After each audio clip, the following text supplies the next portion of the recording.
కేశవరావు అనేటువంటి వాళ్ళ కొడుక్కు బిడ్డకు జాగిప్పించుకోనికి ఈరోజు ఏదైతే కాంగ్రెస్ పార్టీలో పోయిన కేశవరావు, మేము ఒక్కడే చెప్తున్నాం, కేశవరావు నీకు చదువు గురించి తెలిస్తే చెప్పు, లేకపోతే ఈ దొంగ మాటలు మాట్లాడకు. ఏం మాసప్ ట్యాంక్లో ఉన్న జాగా కావనా నీకు?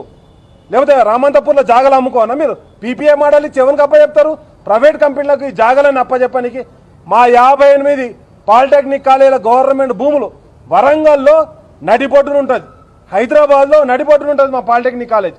అదేవిధంగా ఈస్ట్ మారేడుపల్లిలో మా పాలిటెక్నిక్ కాలేజ్ ఉంటుంది. ప్రతి ఊర్లో కూడా ఉన్నటువంటి పాలిటెక్నిక్ చుట్టూ ఈరోజు ఒక నగర సమాజం ఏర్పడ్డది. అలాంటి పాలిటెక్నిక్ భూముల మీద కన్నేసిర్రు. గతంలో ప్రభుత్వ స్కూల్ పనిచేస్తా అన్నాడు, ఆ స్కూళ్ళ భూముల మీద కన్నేసిర్రు.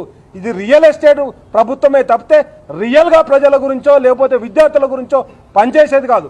కాబట్టి వెంటనే ఈరోజు మేము డిమాండ్ చేస్తున్నాం, మా ఈసెట్ విద్యార్థులకు అన్యాయం జరిగితే, ఎందుకంటే పాలిటెక్నిక్ ద్వారా మా భవిష్యత్తును నిర్ణయం తీసుకొని ఇక్కడికి వచ్చినాం, పాలిటెక్నిక్ ద్వారానే నేను ఈ స్థాయికి వచ్చిన. కాబట్టి ఏదైతే విద్యార్థులకు అన్యాయం జరిగితే తప్పకుండా బీఆర్ఎస్ పార్టీ తరఫున మా వర్కింగ్ ప్రెసిడెంట్ కేటీఆర్ గారి ఆధ్వర్యంలో తప్పకుండా మరో పోరాటానికి సిద్ధమవుతాం. ఈ జనతా గ్యారేజ్ నుంచి అలా పోరాటానికి కూడా సిద్ధమవుతామని చెప్పేసి హెచ్చరిక జారీ చేస్తూ ఒక్కడే చెప్తున్నా, చదువు రాని వాళ్ళందరూ కూడా జమై ఈరోజు చదువుకునే పిల్లల భవిష్యత్తును నాశనం చేస్తా అంటే మీరు దిగొచ్చేదాకా పోరాటం చేయడానికి ఈరోజు సిద్ధంగా ఉన్నాం. గతంలో పాలిటెక్నిక్ కాలేజ్ నుంచి ఎంతో విప్లవోత్తమైన నాయకులు పుట్టారు.